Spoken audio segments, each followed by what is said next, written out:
देखिए, ऐसा है, ये एक मल्टीनेशनल कंपनी थी, टाटा ग्रुप द्वारा चलाई जा रही। टीसीएस में ये वाकया हुआ, ये घटना हुई है। महाराष्ट्र के सारे सरकारी और प्राइवेट ऑफिसेस में विशाखा समिति जो महिला यौन उत्पीड़न के मामले में होनी चाहिए, ये कानून है। पर अलग अलग लाइसेंसेस लेकर के महाराष्ट्र में आईटी सेक्टर बढ़ रहा है। इसका फ़ायदा लेकर के टायर 2 सिटीज़ में हमारे पास एक मल्टीनेशनल तरीके की हम कंपनी है और हमारे पास अपना एचआर है। हम हमारे एचआर के द्वारा महिलाओं के और सभी के हकों का संरक्षण करते हैं, ऐसा ये लोग कहते हैं। पर बिल्कुल नासिक के प्रकरण में गैर जिम्मेदाराना तरीके से टीसीएस ने अपने एचआर को बिल्कुल भी एक प्रोफेशनल तरीका अपनाया नहीं गया। उस एचआर पर भी इस मामले में मामला पुलिस ने दर्ज कराया है और उसको भी सह आरोपी किया है। तो जितनी भी मल्टीनेशनल कंपनियां हैं वो भी ये संज्ञान में ले, अगर आपके एचआर इसमें कार्रवाई नहीं करेंगे। नासिक पुलिस का मैं अभिनंदन करता हूं कि उन्होंने सुमोटो एक्शन ली, इस पर कार्रवाई की। एचआर पर भी इसमें ऑफेंस दर्ज हुआ है।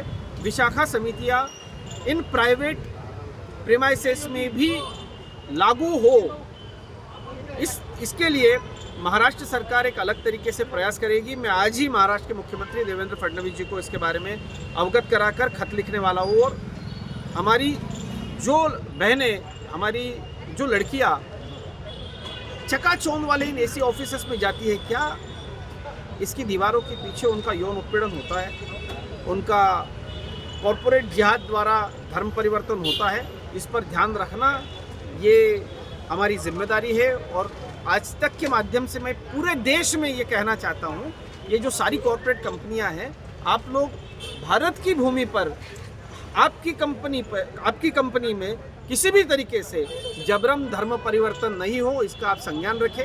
अन्यथा आपकी कंपनी का नाम इस विषय में सामने आया तो भारत के सनातनी लोग आपके प्रोडक्ट्स पर बहिष्कार करेंगे। मैं टाटा से भी अनुरोध करूंगा कि आप इस विषय को संज्ञान में लेकर के, किसी एक धर्म विशेष का आदमी सिर्फ अपने ही धर्म के लोगों को नौकरी देता है क्या और उनके द्वारा इस तरीके के स्कैंडल चलाता है क्या, इस पर ज़रूर ध्यान रखिए। देखिए, एक आपने तो कंपनी को सब जगह में खड़ा कर दिया है, आरोप कर रहे हैं, लेकिन दूसरी ओर जो महाराष्ट्र सरकार की विशाखा कमेटी होती है उसका इंस्पेक्शन किया जाता है, सरप्राइज विजिट होती है। लेकिन अगर पिछले 8-10 साल से देखें तो कॉलेज में भी ऐसी समितियाँ होती है, लेकिन कोई इंस्पेक्शन नहीं, कोई सरप्राइज विजिट नहीं, और प्राइवेट में तो ये रेगुलर चलता है। क्या फिर इसमें सरकार की नाकामी है? नहीं, आपकी सूचना बिल्कुल जायज़ है और सही है। जितने भी सरकारी दफ्तर है, कॉलेजेस है, उस पर विशाखा समिति बड़े कार्यक्षमता से काम करती है। पर मैं ये मानता हूँ कि कॉरपोरेट ऑफिसेस, आईटी कंपनियों जैसी संस्थाओं में सरकार का इस पर शायद थोड़ा ध्यान कम हो रहा है। हम आदरणीय मुख्यमंत्री और महिला बाल विकास मंत्री से आज ही खत लिखकर बात करके फ़ोन पे मांग करेंगे कि प्राइवेट ये जो संस्थाएँ हैं, इनको भी ये बिल्कुल ध्यान में होना चाहिए कि हम भी कानून के कटघरे में आते हैं। इनके काम का समय निश्चित हो। आईटी है, इनका टारगेट आ गया तो लोग सुसाइड करने पे उतारू हो जाते हैं, इतना ये लोग प्रेशर करते हैं। हमारी बच्चियों का यौन शोषण और धर्म परिवर्तन होने लगा तो आईटी का स्वागत हम आज तक करते थे, भैया अब हम इंस्पेक्शन भी करेंगे। लेकिन महाराष्ट्र में दिक्कत यह है कि महिला आयोग की अध्यक्षा ही कटघरे में है, जिनको रिजिग्नेशन दिया पड़ा। तो महिलाएं किस पे यकीन करें, सरकार पे कैसे करें कि महिला आयोग की अध्यक्षा ही कटघरे में है? नहीं, जिस विषय में महिला आयोग के अध्यक्ष को अपना त्यागपत्र देना पड़ा है, वो विषय ही महाराष्ट्र के मुख्यमंत्री आदरणीय देवेंद्र फडणवीस जी द्वारा पहल लेकर के उजागर किया गया था। उस पर पुलिस ने कार्रवाई की, महिला आयोग के अध्यक्ष को भी इस्तीफा देना पड़ा।